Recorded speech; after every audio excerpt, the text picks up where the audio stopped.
petizione che è indirizzata a su rettore dell'Università del Tattari, a su presidente del tutte le facoltà del Tattari, a su presidente della Regione Autonoma della Sardegna, a su assessore alla pubblica istruzione della Regione Sarda e a su rettore dell'Università del Castello. Su Sareione, chi nos ha battuto a scrivere questa petizione, è che pensiamo che sia una cosa bellissima su chi ha pensato la Regione Sarda di fare questo corso per l'aggiornamento dei suoi mastri e dei suoi professori che sono già imparando in scuola, che siano una cosa manna. Ma pensiamo che pro battire di aberu su sardo in tutte le scuole, per usare vidi a chiedere un corso fatto proprio da esa università per formare sul mastro sul professore de sardo, sul mastro sul professore de crasa, non per imparare a sorde oie a imparare in sardo, ma per formare sul professore de crasa. E comunque leggo sul testo praticamente sul che abbiamo scritto e poi, insomma. Allora, premesso che una larghissima maggioranza della popolazione ha una competenza attiva della lingua sarda, il 64,8% dei sardi, secondo la ricerca pubblicata nel gennaio 2007, Le lingue dei sardi, una ricerca sociolinguistica, ricerca affidata dall'assessorato alla pubblica istruzione della Regione Sarda al Dipartimento di Scienze del Linguaggio della Facoltà di Lettere dell'Università di Sassari e al Dipartimento di Ricerche Economiche e Sociali della Facoltà di Scienze Politiche dell'Università di Cagliari.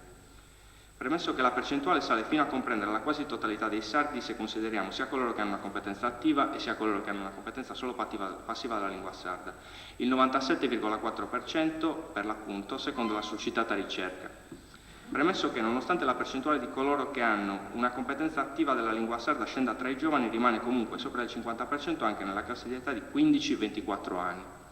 sempre secondo la ricerca che ho citato prima. Constatato che la scuola e l'università in Sardegna hanno avuto storicamente un ruolo determinante nella regressione della lingua e della cultura dei propri e dei sardi, questo è quello che stavo dicendo prima al rettore Mastino, che è un dato storico, non un attacco. Constatato che in quanto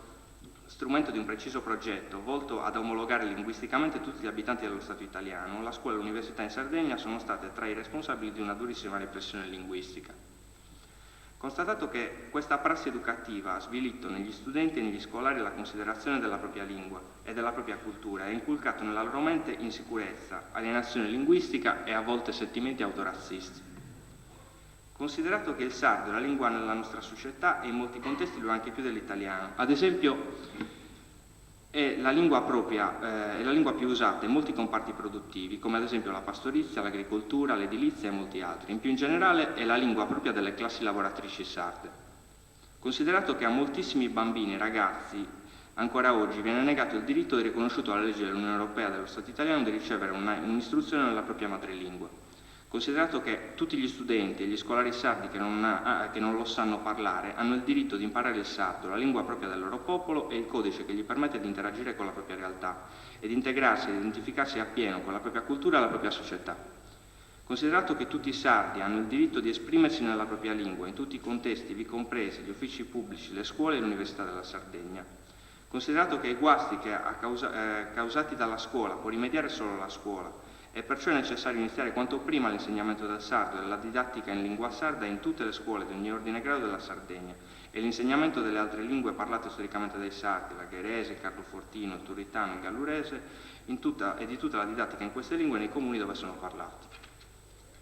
Considerato che negli scorsi anni è iniziata la sperimentazione dell'insegnamento e dell'utilizzo veicolare della lingua sarda in orario curricolare in diverse scuole della Sardegna. Considerato che anche quest'anno continuerà questa sperimentazione promossa e finanziata dall'assessorato alla pubblica istruzione della Regione Autonoma della Sardegna. Reputiamo che per introdurre l'insegnamento del sardo e della didattica in sardo in tutte le scuole primarie e secondarie della Sardegna sia necessario formare da subito il futuro personale docente. Dal momento che per svolgere la professione di insegnante vi è bisogno di una laurea che attesti e garantisca la preparazione professionale e scientifica del docente, reputiamo che sia necessario per i futuri insegnanti formarsi con appositi corsi di laurea che le università sarde hanno il dovere di istituire. Pertanto chiediamo che venga istituito a partire dall'anno accademico 2012-2013 il corso di laurea in Scienze della Formazione Primaria in Lingua Sarda, che sia abilitante per l'insegnamento del sardo e di tutta la didattica in lingua sarda nelle scuole elementari dell'infanzia. Chiediamo che venga istituito a partire dall'anno accademico 2012-2013 il corso di laurea in lingua e letteratura sarda, abilitante all'insegnamento del sardo e delle altre materie umanistiche nelle scuole medie e superiori. Per quanto riguarda gli obiettivi formativi e futuri insegnanti di sardo di questi due corsi di laurea dovranno essere insegnate, oltre alle conoscenze che vengono già trasmesse dai corsi di laurea rispettivamente in scienze della formazione primaria e in lingua e in lettere, dovranno essere insegnate la lingua sarda scritta e orale, la linguistica e la glottologia sarda, con particolare riferimento ai fenomeni fonetici e fonosintattici che rappresentano la principale differenziazione tra una variante e l'altra e che, se conosciuti, delineano ed evidenziano la sostanziale unità della lingua sarda. Dovrà essere trasmessa la conoscenza di tutti i principali dialetti sardi, sia nel parlato che nello scritto, come è necessaria data la situazione dei sardoparlanti che conoscono la lingua ognuno nella propria variante. Dovranno essere insegnate tutte le proposte più importanti di standard ufficiale, come è necessaria data la probabile approvazione nei prossimi anni di uno standard o più standard, non solo per i documenti in uscita dalla Regione, ma per l'uso del sardo in tutti gli uffici pubblici e in tutte le scuole. Dovrà essere insegnata la letteratura, la storia, la geografia, l'etnografia e la filologia sarda. E poi chiediamo che venga istituita a partire dall'anno 2012-2013 un esame di lingua sarda in tutti i corsi di laurea di tutte le facoltà.